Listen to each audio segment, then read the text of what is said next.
Yadav clan. And Marsh said, that's good, but I just have information for you that actually Krishna is Gujarati, you see.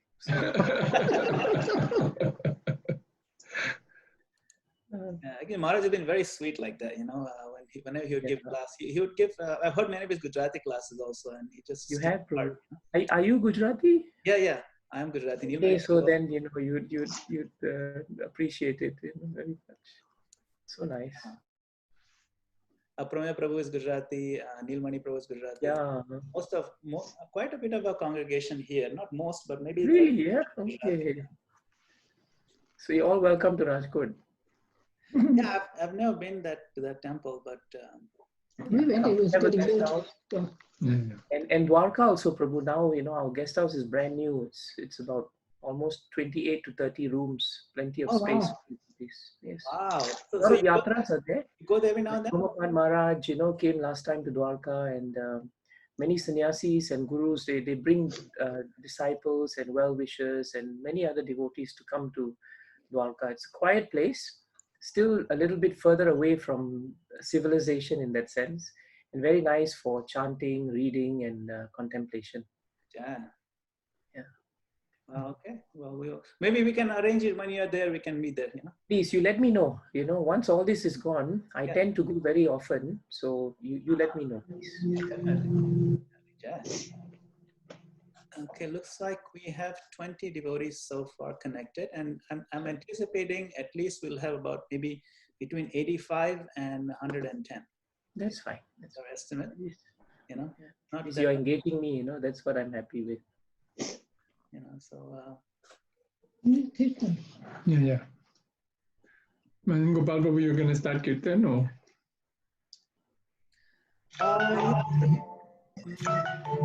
Hare Krishna, Prabhu. Somebody else want to lead Kirtan? I mean, Devakinandana Prabhu can do it. Yeah. Maybe if you like, you can lead Kirtan too, Prabhu.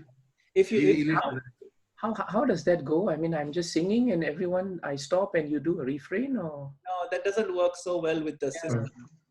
So maybe I should just, I don't know. I mean, if you want me to sing Hare Krishna Maha Mantra for a few minutes, I can do that too. That's okay. Yeah. That's fine. I mean, normally we're doing a few minutes, just very quick Hare Krishna Maha Mantra Kirtan, and then we just go straight into class, Prabhu. So maybe you do a few minutes quick Kirtan, and we'll do a very quick intro, and then we can do the class. Sure. Yeah. So we can start. I'll mute everybody else, and we'll just listen to you do Kirtan for a couple of minutes. Yeah.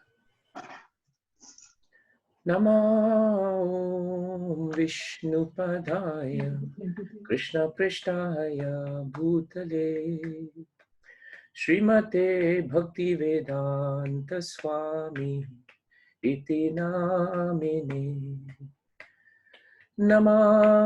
Namaste Saraswate Deve Gauravani Pracharine Nirvishesha Sunyavadi Astyatya Desatarine Jaya Sri Krishna Chaitanya Prabhu Nityananda Shri Advaita Gadadhar Srivasadi Gaur Bhakta Vrinda Jaya Sri Krishna Chaitanya Prabhu Nityananda Shri Advaita Gadadhar Srivasadi Gaur Bhakta Vrinda Jaya Sri Krishna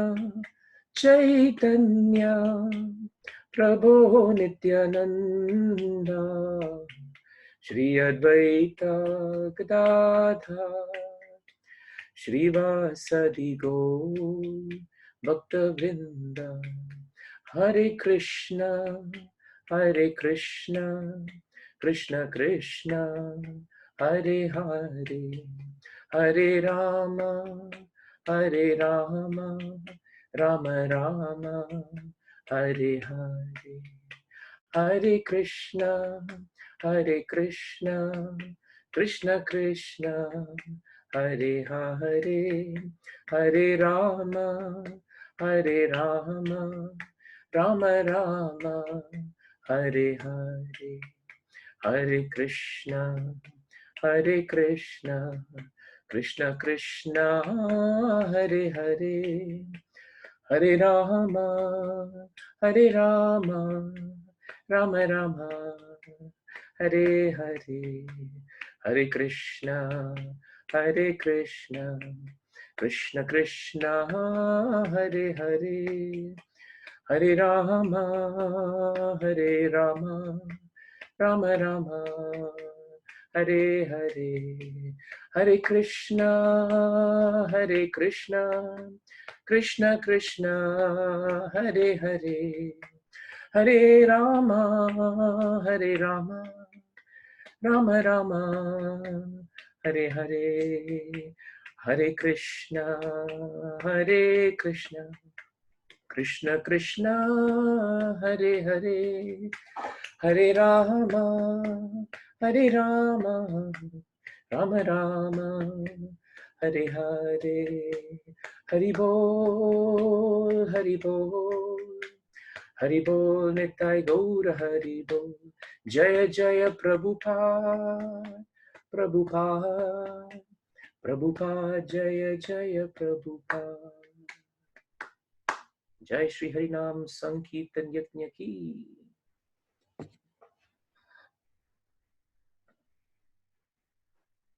Should I start, Madhana Gopal Prabhu? Just 1 second. So I'm going to request Grace Neelmani Prabhu to just introduce the program and also introduce our speaker. Thank you. Hare Krishna. Thank you everybody for coming to our Sunday Feast Sanga today. Sunday virtual feast. We are very, very happy to have everybody, and we're very, very honored to have His Grace Devakinandana Prabhu, who is speaking all the way from Singapore. And right now, if you're wondering, in Singapore, it's 6 a.m. in the morning. So again, we're very, very grateful to Prabhuji for joining us at this early time in the morning for them to share some Krishna Katha with us. Very quick introduction for Prabhu, and then we'll just go right into the class. So Prabhuji is a disciple of His Holiness Mahavishnu Goswami Maharaj, the elder Mahavishnu Goswami Maharaj. He's a practicing lawyer by profession and is based in Singapore by the order of his spiritual master. And since his departure from the material world, Prabhu has been traveling extensively and preaching the message of Srimad Bhagavatam in many parts of the world. He is tasked with overseeing management of Krishna conscious preaching in Singapore, as well as ISKCON temples in Dwarka, Rajkot, Gujarat. He is also an expert preacher in Srimad Bhagavatam and a wonderful kirtan leader. He's also a consulting lawyer for the GBC and does much of the legal work for ISKCON. So we're very honored and grateful to have him here. Also like to thank His Holiness Jayadvaita Maharaj for joining. He's only with us for a little bit of time before he goes to give class in Radha Govinda Mandir. But thank you, Maharaj, for joining. So with that, we'll request Devakinandana Prabhu to please share some Krishna Katha with us. Hare Krishna. Thank you, Neelamani Prabhu, Madhana Gopal Prabhu, and the devotees in New Jersey for giving me an opportunity to come online and remember Krishna. And my prostrated obeisances to His Holiness Jayadvaita Maharaj. When I heard Maharaj was going to be on the line, as I expressed before, I felt very awkward because I should not be speaking, but I should be hearing. So please accept my obeisances, Maharaj. It is stated in Bhagavatam that one of the great qualities of Krishna is that he is Samanjasa.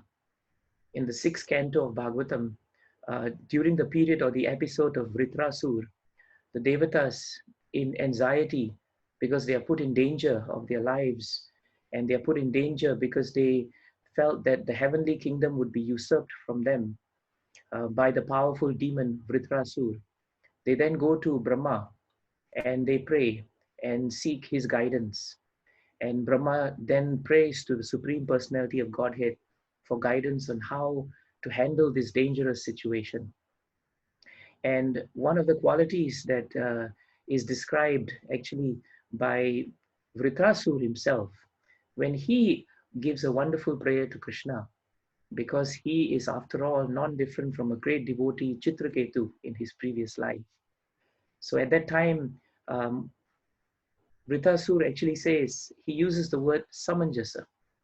And when we read the word samanjas in the word-to-word synonym that Srila Prabhupada gives, we find that the word samanjasa means source of opportunities.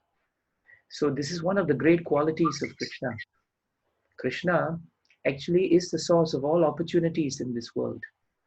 And sometimes we mistakenly think that by our own endeavors, we are creating opportunities to enjoy in this world. But we don't realize that our endeavors are actually very minimal.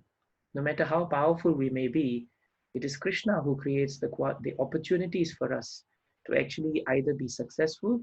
Sometimes he creates opportunities so that we may appear not to be successful.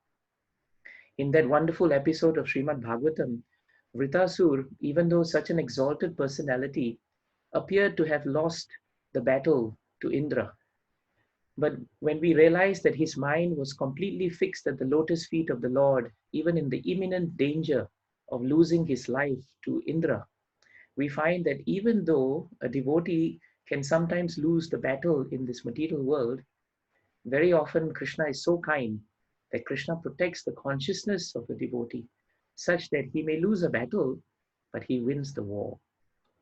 So this is the premise on which I wanted to start our discussion, because Nilamani Prabhu and Madana Gopal Prabhu have given me an opportunity to remember Bhagavatam. So I spent the better part of last evening being engaged in reading about this very interesting topic of danger and protection. Om Ajnanatimirandasya Jnananjana Shalakaya Chakshurun Militam Yena Tasmai Shri Guruve Namaha. We are living in a time which is very unsettling, very difficult to understand. And this uncertain period very often brings about so much of tension, difficulty, and anxiety. This COVID-19 situation has caused so many people to leave their bodies. It has also caused so much of disruptions. And generally, so many people that we speak to or we spend time with, they get a feeling of being helpless or vulnerable. If you look at this situation, it may appear to be unprecedented in the recent history of mankind. But when we look at Srimad Bhagavatam and we understand the scriptures, and if we look at the world from a sastric view, we'll realize that this situation is actually the situation of danger that our acharyas and sastras speak about. That is the nature of this material world, actually. It is nicely stated in Bhagavatam, Padam Padam Yad Vipadam. And we've heard this very often stated by Srila Prabhupada in many of his purports in Bhagavatam. And this point is that we may think that we live in a safe place, but actually there is danger at every step. And this danger can come at any moment, at any time. This COVID-19 situation, for example, was very mildly taken initially by many countries in the world. And when it happened in China, you realize that many of us sitting in the comfort of our zones and homes probably thought that, oh, this is something, that's worrying for the Chinese. But we are a little bit far away. Subtly, we may have been thinking that we have some position of safety. But after a few months, now we are all sitting down in the homes, and our homes are no longer what we call a place where we can just move out, move in anytime. Most of us just have to stay where we are. And that is the position of the material world. So very often, sastras tell us that this danger at every step of our life is a component of miseries that are caused by the forces of nature in this world. It is the nature of this world. Just like everything in this world has a nature, this entire universe has a nature. And Krishna has given us very nicely this point in Bhagavad Gita, that the nature of this world is dukhalayam ashashvatam. It is a place of misery, and it is a place which is temporary. And the reason why there's so much of misery in this world is because even though we live in a place which is temporary, even though all around us, everything you see behind me will also be temporary, yet our mind and our consciousness is so conditioned to think that one, this temporary nature is actually not really temporary. And we think that whatever we have will last forever, or at least it will be with us for a long time. But we don't realize that even this sharir, which is this body, is in itself in such a dangerous position. And even though man's instinct is self-preservation, we find that no matter how much we try, the dangers of the material world can just come and take us at any time. So this danger that we speak about is very nicely captured by Prahlad Maharaj in the 7th canto. I think it's the 9th chapter, 19th verse. 7, 9, 19th of Srimad Bhagavatam. And this verse is very important for us to remember, especially in moments like this. So if you have time, please study this verse because it will give us great relief in moments of danger. Prahlad Maharaj is now praying at the lotus feet of Lord Nrsimhadev. And he says very nicely some beautiful prayers. And one prayer he's offering to the Lord tells us the helplessness of the living entities in the face of the material nature. Balasya neham sharanam pitarau narsingha nartasya chagadam udanvati majjato nahuhu taptasya tat pratividiya rihanja sheshtas tavad vibho tanubritam tvad upekshitanam. Of all the words that we just chanted, the words tvad upekshitanam is very important for us to understand. And if you look at the word-to-word synonyms that Srila Prabhupada gives us, the words tvat upekshitana means who are neglected by you and not accepted by you. And the translation by His Divine Grace is very wonderful. Lord Nrsimhadev, because of a bodily conception of life, the embodied souls, neglected and not cared for, cannot do anything for their betterment. Whatever remedies they accept, although temporarily beneficial, are certainly impermanent. For example, a father and mother cannot protect their child. A physician in medicine cannot relieve a suffering patient. And a boat on the ocean cannot protect a drowning man. So Prahlad Maharaj is now crystallizing the danger of this material world, the sense of helplessness that we feel in the face of a situation of misery that is coming that we cannot even fathom. When you look at the purport of Srila Prabhupada in Bhagavatam, I remember one particular one. It's in the 5th canto, 4th chapter, 25th verse. In the purport, Prabhupada says, being unable to protect himself from the threefold misery of material nature, the conditioned soul becomes very morose and lives a life of lamentation.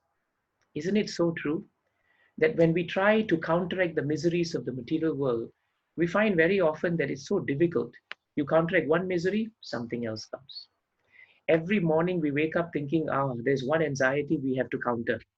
And the moment you finish that anxiety, we think that today, the rest of the day will be fine.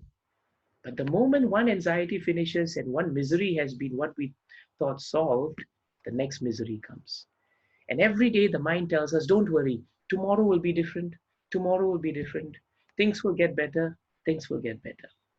But actually, birth, death, old age, and disease, they never go away. And they are the four corners in which all these miseries are. To be born is very difficult. Everybody who's born will have some disease. And look at the disease that's happening now. And if we are not caught by the disease and we're not killed by the disease, then old age eventually kills us. Sometimes when you speak to elderly people, they give you a very sobering thought. They tell you that in old age, it is so difficult to do the things that we could do when we were younger. If you're looking at me now, there was a time when I had a lot more hair on my head. But after years and years of fighting in court, I think most of the hair has gone. Because disease, old age, birth, and eventually death, they all are signals of the misery and temporary nature of this world. And when we try to hold on to them, therein lies the danger. What is the danger? The danger that we try to hold on to something which cannot be held on to. And whatever that we think is temporary and we think it is permanent, when it leaves us, it produces lamentation, it produces anxiety, and it produces moroseness. And this is the danger of the material world, that it is so difficult to find happiness. So while Bhagavatam tells us that danger is not just about danger to the body, Bhagavatam also tells us that the danger of this material world is that we forget who we are in relation to the Supreme Lord. This is the real danger of the material world.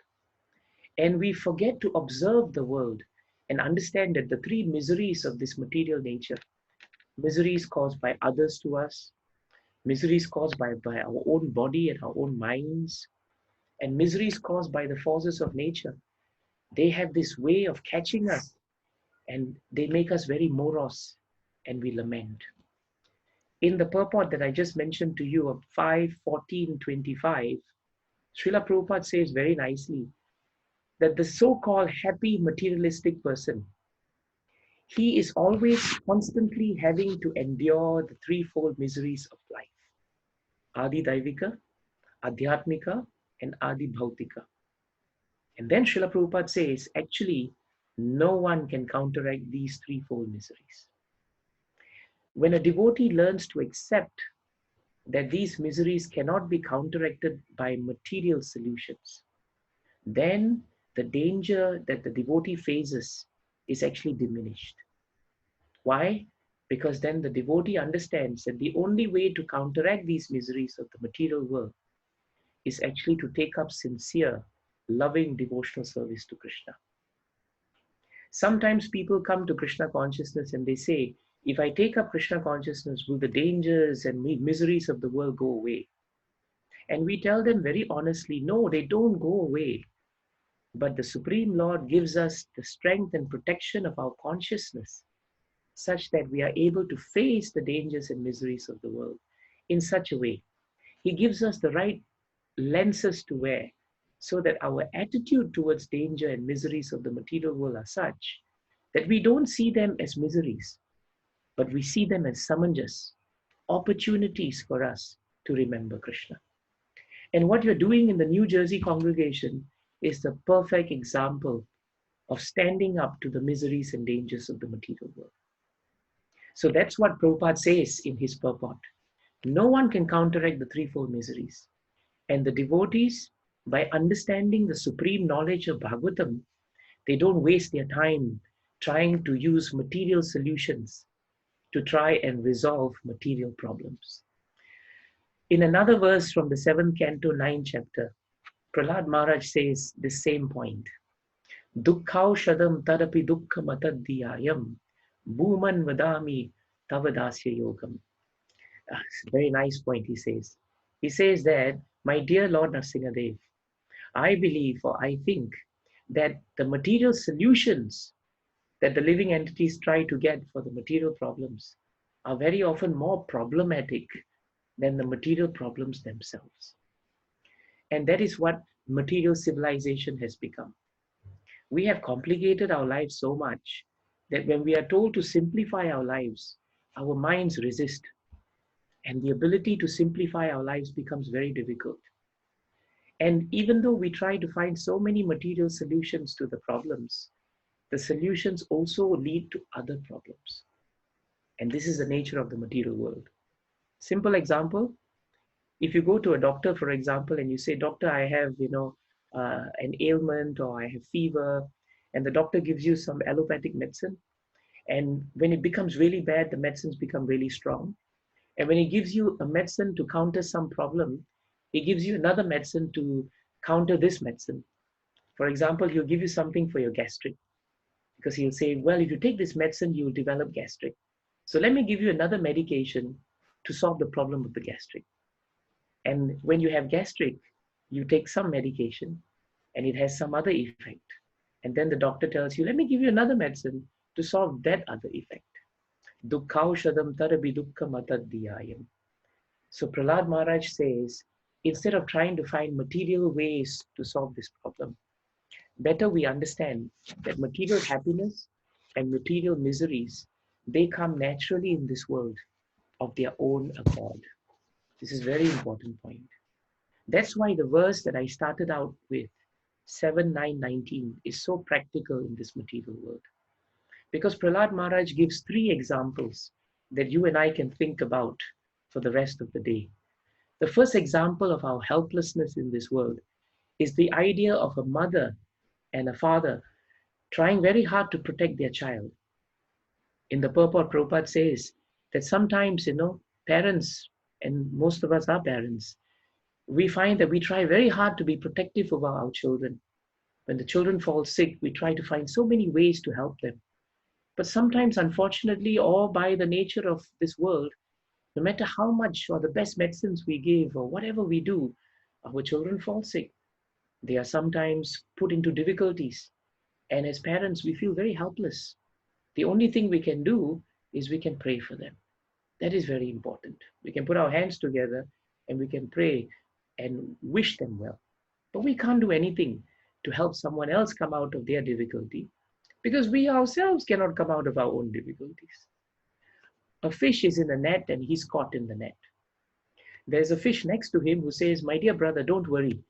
I will let you come. I will find a way to come out of the net." The other fish will say, "You yourself are stuck in the net. How can you hope to help me come out of the net?" So this is the first example that Prahlad Maharaj is giving. The second practical example that he gives in Bhagavatam is that one may get the best physicians in the world. One may get the best medicines in the world. But at the end of the day, if the patient is going to continue and the disease will continue and doesn't leave the patient, even the best doctors and even the best medicines cannot relieve such a patient. In Ayurveda, there are 2 ways in which disease comes. One disease comes and somehow or another, if you are patient, the disease goes. The other disease, Ayurveda says it comes. And whether you are patient or impatient, you become a patient. And when you become a patient in a hospital, the disease doesn't let go. And that means eventually you have to face death. So no matter how much we try, the physician and the medicine, they don't relieve a suffering patient. And the last example Prahlad Maharaj gives, which is really nice, is that a boat on the ocean cannot protect a drowning man. Think about it. If I'm drowning in the ocean and I'm trying very hard to swim, I can't swim because I'm actually drowning. That's why I can't swim. I'm not able to swim. And I'm finding that I'm not able to move towards shore. Then what's the point of seeing a boat which is some distance away? Because I have no capacity to swim to it and I'm drowning. So the boat may seem to be a solution, but actually it affords us no protection. And this is what Prahlad Maharaj says. And if you look at the last line of the purport to 7.9.19, Prabhupada gives us a summary of what happens when we face material dangers and what is the solution to the material dangers of the world. Prabhupada says in the last 2 lines, our humble attempt to propagate the Krishna consciousness movement all over the world is the only remedy that can bring about a peaceful and happy life. This is the real solution. This is the real protection from the dangers that come from the mind, the dangers that arise to the body, and the dangers that come from outside of the world. Prabhupada says that the more we speak about Krishna, that becomes the only remedy to bring peaceful and happy life. And then he goes on to say emphatically, we can never be happy without the mercy of the Supreme Lord. Tvat upekshitanam. If we keep displeasing our Supreme Father, we shall never be happy within this material world, in either the upper or lower planetary systems. So Prabhupada makes it very clear. You can go to the highest of the planetary systems, that's Brahmaloka, or you can go to the lowest of the planetary systems. All the symptoms of the material world are still there. They are still there. Whatever happiness we are trying to get in this material world, there is also happiness in the higher Swarga Lokas. But the happiness there is just deluxe version, So if you have a bed here, Indra's bed is probably better than yours. But at the end of the day, there is also the miseries. The threefold miseries are in all the material worlds: birth, death, old age, and disease. They may look like they are not touching the devatas, but eventually time is there. And Prahlad Maharaj says in Bhagavatam, time is like a crushing wheel. Eventually it has to crush us. So that's why Prabhupada says that the only way to become happy is to attract the mercy of the Lord. How do we attract the mercy of the Lord? By becoming attentive to Him. Very important. Sometimes people say, how do we become attracted to Krishna? We're struggling in devotional service. Sometimes we just do it because, well, we are told by the acharyas, by our spiritual masters, by Prabhupada, just do it. One day you'll be happy. But that's just doing it. How do we become attracted? How do we get the taste for it? Kunti Mata actually says it in the first canto, 8th chapter, 42nd verse. She says there that Krishna Matihi, in other words, for one who is attentive to Krishna, then the next line, what is the effect of one who is attentive to Krishna? One who is attentive to Krishna becomes what we call Krishna Ratihi. He or she becomes attracted to Krishna. So if we want to come out of the dangers of forgetting Krishna in this world, which is the real danger, if we want to come out of the difficulties that we face in the material world to our body, our mind, our senses, then we should become attentive to the Supreme Lord and to His senses.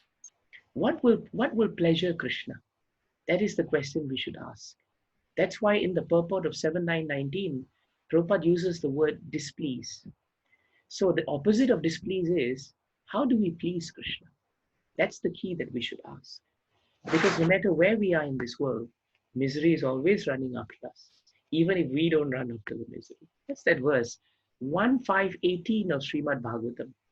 Tasyeva heto prayateta kovido na labhyate yad brahmatamuparyadha talabhyate dukkavaram yatha sukham kale na sarvatra gabira raupasam. The translation is very nice. In the translation, Narada Muni is advising Vyas Bhagavan. And he says, my dear Vyas Bhagavan, persons who are actually intelligent, and if you're actually philosophically inclined, we should endeavor in this world for that end which you cannot get in Brahmaloka. Even if you wander from end to end, you will not get that. As far as happiness derived from sense gratification is concerned in this world, my dear Vyas Bhagavan, it can be obtained very ordinarily. How? In the course of time. Very easily it can be obtained in the course of time. And then he says, just like miseries also come, even though we don't ask for them. So this is the nature of this material world. Even if you don't ask for the dangers and the miseries, they will come. They are inevitable. And when they come, they are so powerful that they will exhaust our senses. And that is why Prahlad Maharaj is insisting that, my dear Lord, the only way to stop this material solution and material problems is, in my opinion, he says, very humbly, is to accept devotional service to the Lord. This is the very important point. Bhagavatam doesn't tell us that we should not actually take care of our bodies. Sometimes, when all these viral or dangers of the material world comes, sometimes devotees, we may mistakenly think that we should ignore the formalities of the body or ignore the formalities of the health. Don't worry, we should just chant. We don't have to worry about all these conditions that people are telling us, don't move around. We should continuously do whatever we have to do. But actually, Bhagavatam is so practical a scripture that Shukadev Goswami in the first canto, 2nd chapter, 10th verse, he says very nicely what is clearly the goal of a devotee's life. He says that life's desires should never be directed towards sense gratification. This is very important. But he says one should desire only a healthy life or self-preservation. So Shukadev Goswami makes it very clear that it is not wrong for a devotee to pray to Krishna to keep this body, which doesn't belong to him, but belongs to the Lord, in good condition. It is practical that we try our best to whatever we can to maintain this body so that it becomes a proper receptacle for Krishna consciousness. So praying or somehow working in such a way that we have a healthy life is not something unbona fide. But Shukadev Goswami goes on to say, this human being, the life of a human being, is meant for inquiry about the absolute truth, Krishna. Nothing else should be the goal of one's life. So to that extent, this body is the property of Krishna. This is a very important point for us to remember. Sometimes we may think that we can do whatever we please, but even this does not belong to us.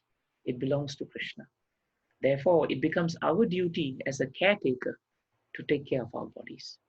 So devotees should be very careful about understanding that Bhagavatam also emphasizes the value of self-preservation.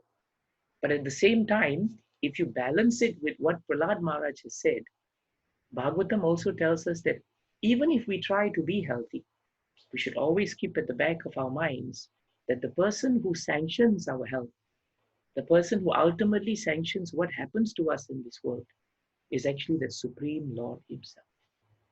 So the prayer that Bhagavatam is asking for us to actually look deeper is not so much that the dangers of the material world are there. Please save us from there. If you read Lila Mrita, there is an episode where in Calcutta, Prabhupada was seated and there was, I think, there was going to be, it was in the middle of a war between India and Pakistan.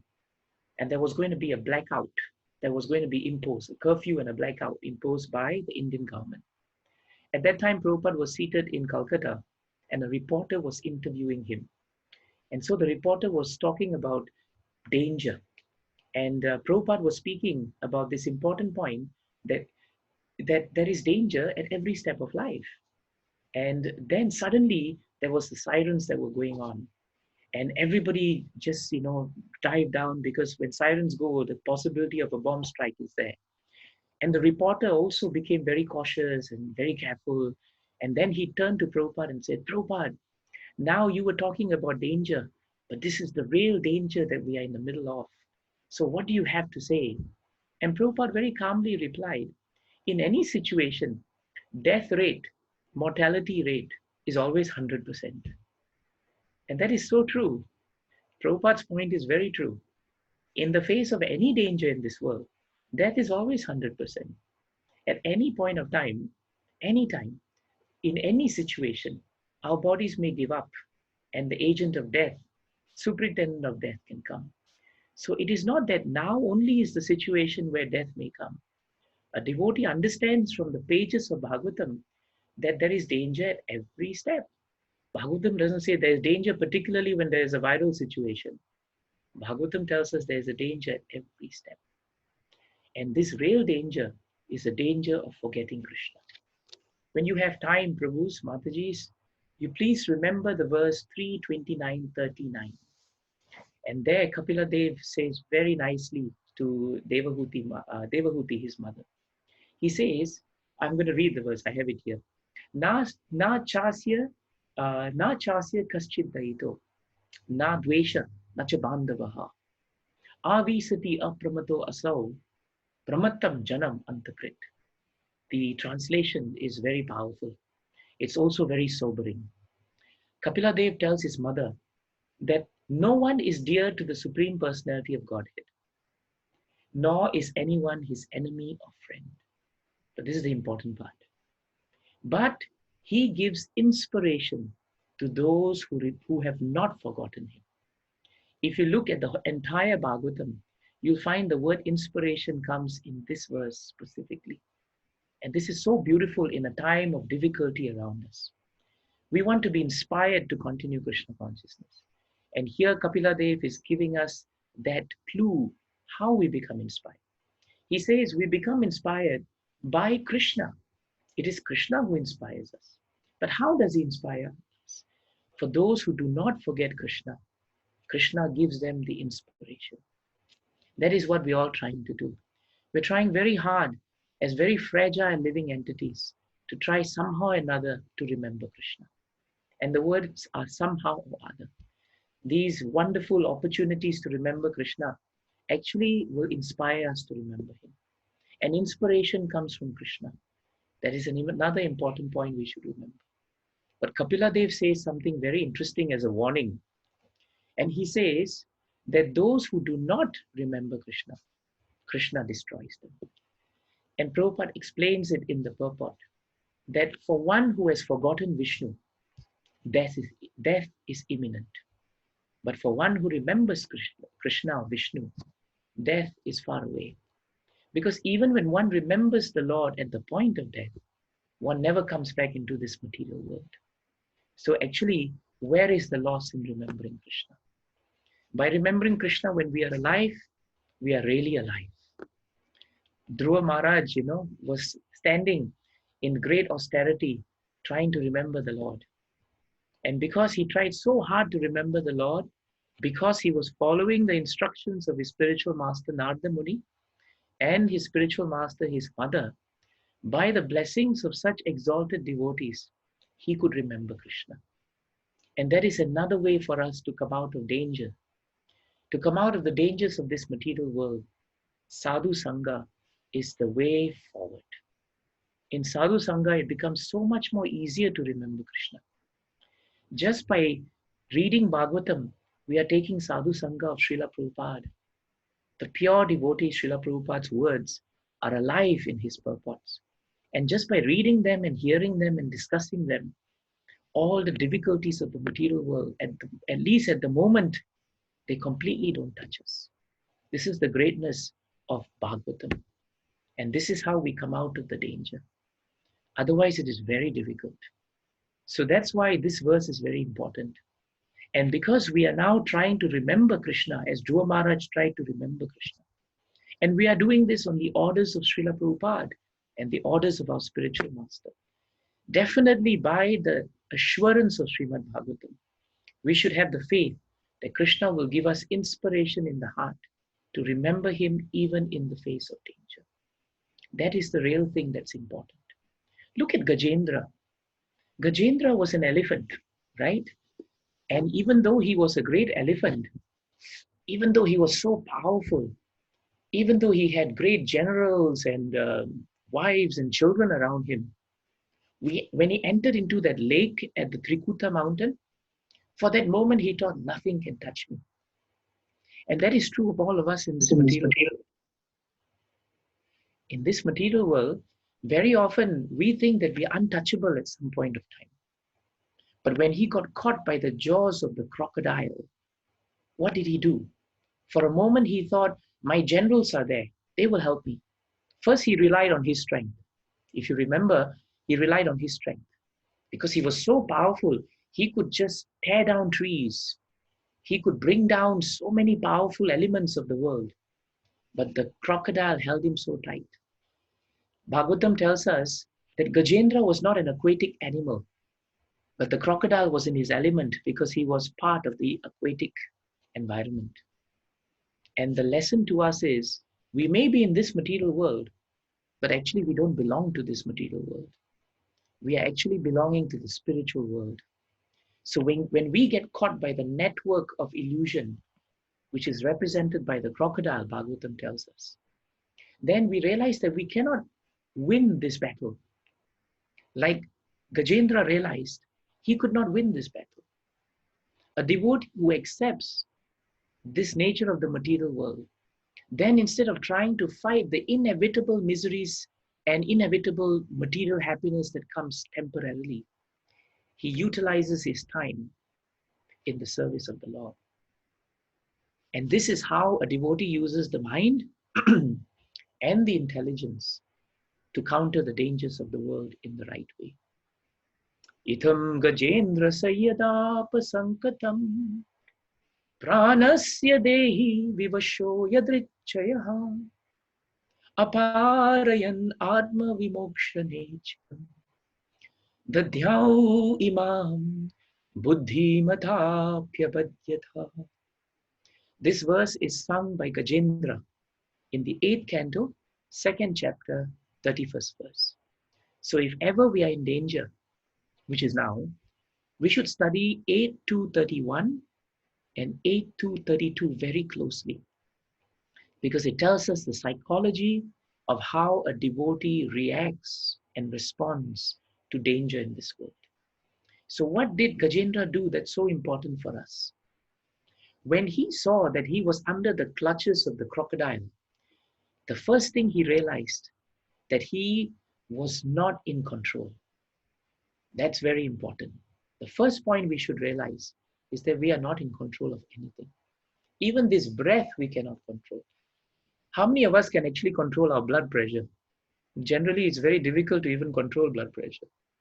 Imagine if your heart decided to take a day's leave, or if the heart went into lockdown for even 1 minute, we are finished. And we are in lockdown for 30 days, we can survive. But if the heart goes into lockdown for a minute, we are gone. So what is in our hands? That's the first thing Gajendra realized after 1,000 years of being held. I remember my Guru Maharaj telling me, we don't have 1,000 years. So we should come to this realization much faster. So by the will of providence, Gajendra realized, this crocodile is holding on to me so tightly. I've used my strength and I can't come out. I've asked my generals to pull me, but they can't help me. I've asked my wives to help me. They can't help me. So then he realized that he was now circumstantially helpless. The words used by Prabhupada in this glorious translation is circumstantially helpless. We are in that situation. Maybe we are healthy, but the circumstances around us have forced us into a state of anxiety. That is known as dangerous position, sankatam. It is known as yadrichaya, the will of providence. So one, we must understand that we are always under the clutches of material nature. We cannot conquer material nature. It's a humbling experience.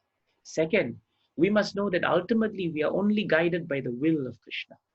If he sanctions, everything is happening. Third, we must realize that we are embodied.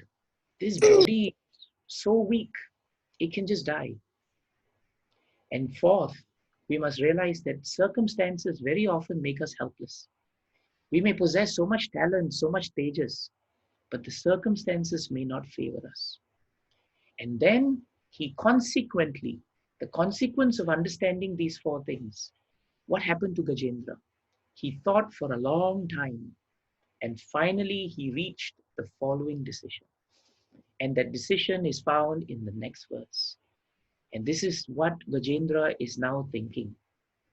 He says, the other elephants, my friends, relatives, they could not rescue me from this danger. What then to speak of my wives? They cannot do anything. In fact, the wives of Gajendra waited and waited and waited. But then they turned to Gajendra and said, my dear husband, you are actually protecting us all the time. So we were very safe. But today we realize that you yourself need protection. And we are not protected by you anymore because you're caught by the crocodile. So I'm sorry, but we have to go somewhere else. So eventually the generals left him. Eventually his wives left him. When the wives left him, the children left with the wives. So Gajendra realized that they cannot do anything for me. And we must realize that we cannot rely on anyone except Krishna. We must only rely on the blessings of the Lord and the blessings of his devotee. And so then Gajendra came to the realization that I must seek shelter of one who is known as Param Parayanam, the shelter of all shelters. This is very important. And the moment Gajendra had that realization in his mind, if you turn your pages and go to the 8th canto, 3rd chapter, in the first verse of that 3rd chapter, it is so nicely stated what happens when a devotee understands the position of danger. How does he behave? And most importantly, to conclude our time together, how does the Lord respond to a devotee when the devotee is trying to surrender to him in a moment of danger? And this verse is so important. Evam vyavasito buddhya samadhaya manohridi jajapa paramam japyam pragjanmani anukshikshitam. Shukadev Goswami continued, the king of the elephants thereafter fixed his mind in his heart with perfect intelligence and chanted a mantra which he had learned in his previous birth as Indradyumna, and which he remembered by the grace of Krishna. This is the royal formula to coming out of danger. Even though Gajendra had the sharir of an elephant, Krishna accepted his devotion. Krishna is so kind that it doesn't matter what disqualifications we may have. But if we are sincerely trying to perform devotional service, Krishna always responds in friendship. Ram Navami just passed, didn't it? And I remember a beautiful verse, from Lord Ram. It's a beautiful verse because it tells us the friendship of Lord Ram and the greatness of his mercy. It's in the 5th canto, 19th chapter, 7th verse. Hanumanji actually sings this. Na janmanunam mahato na saubhagam navang na buddhi na kritistesha hetuho Tairyad vrishishtan apino vanaukashash chakara sakye bata lakshmana grajaha. So Hanumanji is saying now, my dear Supreme Lord Ramchandra, you are so kind that despite all my disqualifications, you have kindly accepted me in friendship. What are the disqualifications that Hanumanji is speaking and Gajendra is thinking of? He's saying, Hanumanji is saying, I have no education. Hanumanji did not get his MBA. He says, I don't even have a house where I can receive you. Hanumanji is staying from forest to forest in the Vana. And tonight he's in one tree, tomorrow is in another tree. He says, I have no royal parentage or aristocracy. I can't even speak well. I'm speaking in gibberish. And yet, because despite the fact that I have no eloquence, no intelligence, I don't even look very beautiful, I don't come from aristocratic family, I don't come from a superior race or even a nation, you have kindly accepted me, O Lord, on the basis of friendship. So this is the kindness of Krishna that we should always keep in our hearts. This will protect us from danger. Because even though Gajendra was an elephant, Krishna gave him the intelligence after he surrendered to him. The intelligence to remember the mantras he chanted as Indradyumna Maharaj in his previous birth. If Krishna can allow an elephant to remember his past mantras, how much more kinder Krishna will be to make us remember mantras in this life. And that's why in that purport, Prabhupada says so practically that everybody must learn some mantras, every devotee. And he says, Prabhupada says particularly, we should not forget the chanting of Hare Krishna mantra under any circumstances. Why? It will help us in the greatest danger as we find in the life of Gajendra. So to conclude our time, we must try to understand a few things from Bhagavatam. If you think very carefully, the greatest danger for a devotee is to forget Krishna. But if we use our intelligence and if we analyze the danger in the world today, we should try to see the hand of Krishna. Despite all the dangers there are, in every dangerous situation, Krishna gives us an opportunity to remember him. And as Nilamani Prabhu and Madana Gopal Prabhu told me yesterday and today, I think you have had more online classes now, and more opportunities to remember Krishna than we've ever had before. So where is the danger? Danger may be hovering, but the devotee doesn't see it as negative. The devotee sees it as a positive outcome of trying to remember Krishna. I'm remembering Ramayana again. And if you remember, Vali was such a terrible and powerful king that he had usurped the kingdom. Well, it was his kingdom, but then he threw out Sugriva. And Sugriva then asked Lord Ram to help him. When Lord Ramchandra actually shot the arrow, that Vali was initially very upset. But when Lord Ramchandra gave all the arguments and reasons why Vali should be punished by the laws of Dharma, Vali accepted it. When he accepted the fact that the danger had come by the sanction of the Lord, Vali became peaceful. But at the end of it, Lord Ramchandra asked Vali that even if you don't accept my arguments, I'm willing to give your life back. That was the greatness of the Lord. But what did Vali tell to Lord Ramchandra that we should remember? He said, many lives I have had, but this one death I will not get. Because in this one death, I'm able to take darshan of the Lord. So it is an opportunity for me. It is not dangerous. But what is the value of many lives when I cannot take darshan of the Lord? Those many, many lives may appear very wonderful, but because I am bereft of darshan of Lord Ramchandra, in the end, those lives are dangerous actually. They are not useful for me. Grantaraj Srimad Bhagavatam ki, Srila Prabhupada ki, Ananta Koti Vaishnavinda. Thank you.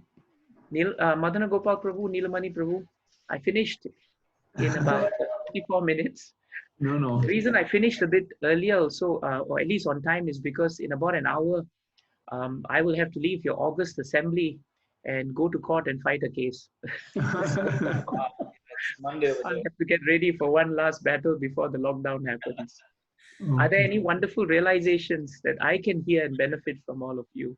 Thank you Please so much. forgive me if I've said anything wrong or offensive in the course of this. Thank you so much. It was a very wonderful class, Devakinandana Prabhu. And the point of having these classes is so that we can hear the essence of Bhagavatam and not just hear and appreciate, but have it move our hearts.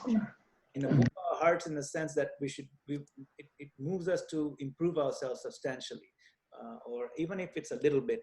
But I think I felt that I feel inspired to move more substantially, especially when you quoted this one verse where from Bhagavatam 3:29-39, that no one is dear to the Supreme Personality of Godhead, no one is his enemy or friend, but he gives inspiration to those who have not forgotten him, and he destroys those who have, which is kind of a little bit shaky because, I mean, it shakes the heart. Wow, he's going to destroy me because I forgot him. And then Prabhupada explains the purport that destruction just means, you get stuck back in the cycle of birth and death. I mean, we all know that's pretty obvious. And that's actually a pretty bad situation to be in, especially after having been exposed to Krishna consciousness, the philosophy, the practice, and then we still choose to destroy ourselves, then that's tragic. And Krishna facilitates that. But what I found in particular in that verse, when you highlighted it, is in the word for word translation, which Prabhupada doesn't use those words in the actual translation, but in the word for word, you can see that Krishna gives inspiration to those who are apramatta, and he translates that as attentive. And he destroys those who are inattentive. So sometimes what happens, like we take this Krishna conscious process for granted. Yeah, we just do Hare Krishna, everything, but we don't give attention, heart, appreciation, gratitude, thanks, or even any sort of emotion to the Lord. We just do it because we think it's another mechanical thing, like putting on the microwave oven, and we go about our regular mental things. So this was a sobering wake-up call for me in particular. And the way you put it so nicely, I feel inspired that I should make steps on my own also to improve substantially. So thank you very much for that point. No, thank you, Prabhuji. Thank you very much. And thank you for sharing this point of apramataha. It's exactly what Kunti Mata says in that 1:842 verse. Because we can only become attracted to Krishna if we become attentive to him. I remember asking a devotee how to understand that point, and he gave a very practical example. He said that when we were younger and we were students in classes, you find that the subjects you don't like invariably are actually the subjects you were never attentive. And when you lose attention in class about a subject, you never gain taste for it. But if you try to be attentive for a subject, you try to understand it, you find eventually you actually become attracted to it. That principle is true in the material world even. So how much more as devotees, we should not take for granted that, as you said, we should not be mechanical. But every time we do a devotional service, the way to become attentive is always to be grateful that Krishna actually gives us the chance to remember him. Thank you, Prabhu. Devakinandana Prabhu, Hare Krishna. This is Shyam Das. Yes, Prabhu. Prabhuji, thank you so much. Wonderful, inspirational class. My question to you is, not question actually. like you have a very busy career there in Singapore, being a lawyer and other things. Maybe can you maybe tell us what's your daily schedule? I mean, to keep, you seems to be so much doing in Krishna consciousness in spite of that. So what's your daily schedule looks like? And maybe if you can give us like 1 or 2 tips which can help us in our daily life. Shankun Prabhu, you're very kind because you all are extremely busy yourselves. So I think, you have been able to manage so many things. I think I do something that most devotees also do. We wake up early in the morning. I think early morning waking up is so important. Mangala Arati is very important concept that we have to continue. Personally, I find chanting the prescribed rounds, chanting Hare Krishna Maha Mantra attentively, and performing our sadhana in the morning becomes the foundation for our consciousness for the whole day. That's a very important thing that personally I find very helpful. So chanting Krishna's names in the morning, receiving his blessings by worshipping the deities in the morning, and then trying to take one verse. Every day I have 2 reading plans that I do personally. One is the constant reading of Bhagavatam and Bhagavad Gita. So for example, in the morning before I leave, I'll try and spend half an hour taking a shloka from Bhagavatam, reading it, and then I would take that same shloka with me when I go to work. And I'll spend an entire day in between whatever work that I have, trying to meditate on the purport and trying to assimilate the point of the word to word, the translation, and what Srila Prabhupada is telling us. The other thing that I find very helpful is keep a notebook, because every time we study the shlokas, some realizations and some nice points from Srila Prabhupada's purport, we should actually write down. When we write down, we actually commit it to our memory. And that becomes a serious way to approach Srila Prabhupada's books. So if you take an entire day just to meditate on a shloka and see the value of the purport, I find that by the time I finish the entire day, even though the mind has been challenged by so many challenges of work, because in between we are trying to find time, Krishna actually gives us the facility to remember him. Krishna is time. So for a devotee, when we try to use it for Krishna, I have found that actually Krishna as Yogeshwar expands the conception of time for us. So that for devotees, it's not that we don't have time to remember Krishna. And Krishna is this amazing way of giving us time in between our work, in between our activities, to quickly go back to Bhagavatam, to quickly perform some devotional activities. And that actually protects our consciousness through the whole day. So that's how I try to do that, Prabhu. I find that the morning program and the continuous studying of Bhagavatam through the day, or Bhagavad Gita, or any of Srila Prabhupada's books, and writing down, contemplating on a verse, coming back to it later, becomes extremely useful for devotee. Because, as Madhana Gopal Prabhu pointed out, these are the ways in which we try to show Krishna that actually we are trying to be attentive. And when Krishna sees our efforts, even though we don't have much power, he himself will give us the strength to move from attention to attraction if he wants. So I find this is very helpful, Prabhu. Coming home, of course, we have family.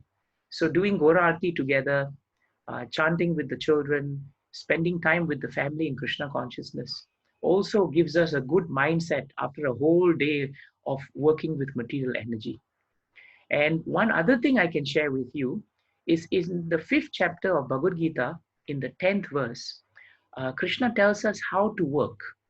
He uses the line, Brahmani Adhaya Karmani. The word Adhaya, Prabhupada actually translates as resign. So the idea actually is when we start work every day, we should remember that Krishna is our employer. We're not actually employed by anybody. Krishna is our supreme employer. So when we work in consciousness that we have to do our work for Krishna, we will actually become very attentive to the work in the right way. We will not become shirkers of work. We will do it in a very careful manner, but at the same time, we'll do it aware that Krishna is actually our supreme employer. At the end of the day, we should resign from our work. Just like we are daily paid workers, we should remember that every day we are employed by Krishna in the morning, and at the end of the day, we resign. One who resigns from work doesn't get the results of the work. So the result of the work we leave in Krishna's hands. And when we come back, immediately Prabhupada has created such a wonderful program. You have Gora Arati, you have a chance to read Bhagavad Gita. And so the consciousness that may have been affected somehow or another becomes again stabilized or inspired even more because of these programs that Prabhupada gave us. And of course, sleeping early is so important, Prabhu. I find that when we stay up very late, morning Mangala Arati is a dream. It can never happen. But if we try to sleep early and force the mind will tell you, no, I've got this to do, I've got that to do, a little bit longer is okay, I need some entertainment. But the only entertainment is that the mind becomes, a storehouse for speculation. And therefore, if we try to sleep a little bit early, then we need some bodily rest also. And that I find, Prabhu, generally, if we can live that way, eventually our attention turns to attraction. I hope it's useful, Shamkun Prabhu. Thank you so much, Devakinandan Prabhu. Very nice. Thank you. Hare Krishna and Devakinandan Prabhu, thank you so much for a very enlightening, wonderful class. Yes, one thought I wanted to share, that we talked a lot about the danger of the material world and padam padam vipadam, every step there is danger. But I was thinking when you were speaking that in A Nectar of Devotion, Rupa Goswami makes the point that when we seriously take to devotional service, then actually all material sufferings and everything is destroyed, right? He says, Kleshagni, Shubhada, so forth. I don't remember the verse, but right, that in fact, that process can lead us to, even while we're in this material world, incalculable condensed bliss, I think is the term, sandashmana, I forgot the word, but so I think, it's nice, especially in these times, to think about the words of our acharyas and words of our scriptures to say that really, yes, even though this material world is dukhalyam ashashvatam, a place intended for miseries and suffering, even within that material world, there's a way we can still be relieved from all of the material sufferings and so forth, right? And which is the point. So. It's such a nice point, Prabhuji. It's so true. It's stated even in the material world that happiness is a state of consciousness. Even the materialist understands that point actually. But he's trying to find that happiness in the material world. But our acharyas tell us that happiness is really a state of consciousness. Because the more we are conscious of Krishna, the more we are attentive to him, we will also become attracted to him. And even though we may be surrounded by so many miseries, the fact of the matter is, at a moment's touch, just because of consciousness and mercy of Krishna, we can still experience happiness. That is actually the greatness of Krishna's mercy. And that is the mercy of Srila Prabhupada. It's given us a gift. We can be surrounded by anxiety, but the devotee can actually be blissful. He can see the hand of Krishna. Notice how Parikshit Maharaj became so peaceful, even though he was cursed. How is it that Gajendra became peaceful and started chanting prayers to Krishna, even though he was in great danger? How is it that Sudama, for example, who had nothing material, was not anxious because he knew that Krishna would always maintain and protect him? And even though he didn't ask for anything, in the end, Krishna gave him everything that was needed. So this protection actually is so powerful. It's really powerful. I remember, Prabhu, if I may end, I remember there is this episode of Akbar and Birbal, Akbar and Birbal, they had many stories in between them. But one thing that's nice is Birbal was very devotional and he was a devotee of Lord Ram. So one time Akbar and Birbal were traveling incognito and they were in disguise looking at the kingdom. And at one point of time, they came to a forest and got a bit lost. It was nearing the time of Japa, Ram Japa for Birbal. So he sat down and he said, Akbar, it's time for me to sit down and chant the names of the Lord. But Akbar said, you have to be practical. We're in the middle of a forest. We are hungry. Let's look for some food somewhere and then we can settle down. And Birbal said, this is my time of appointment with the Lord. So let me sit down. You do what you want.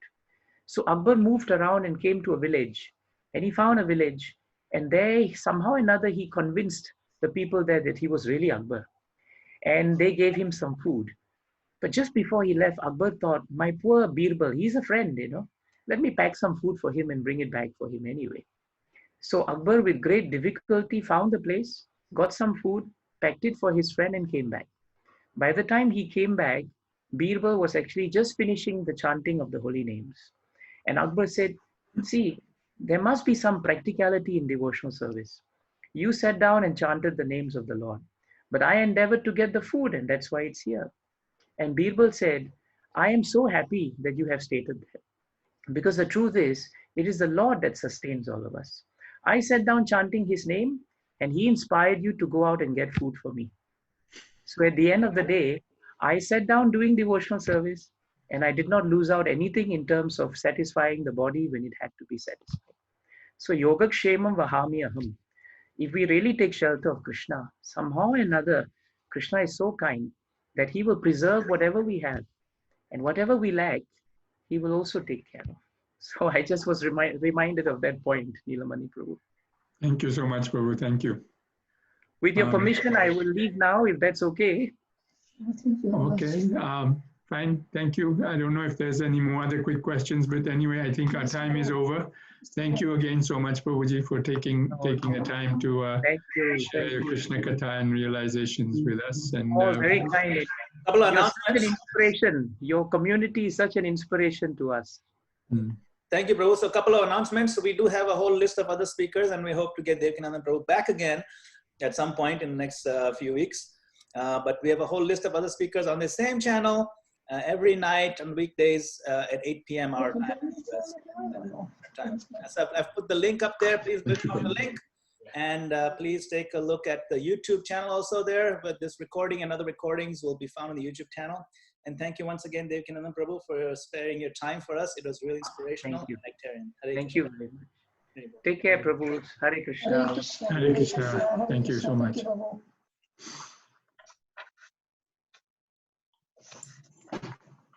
Okay, Hare Krishna, everyone.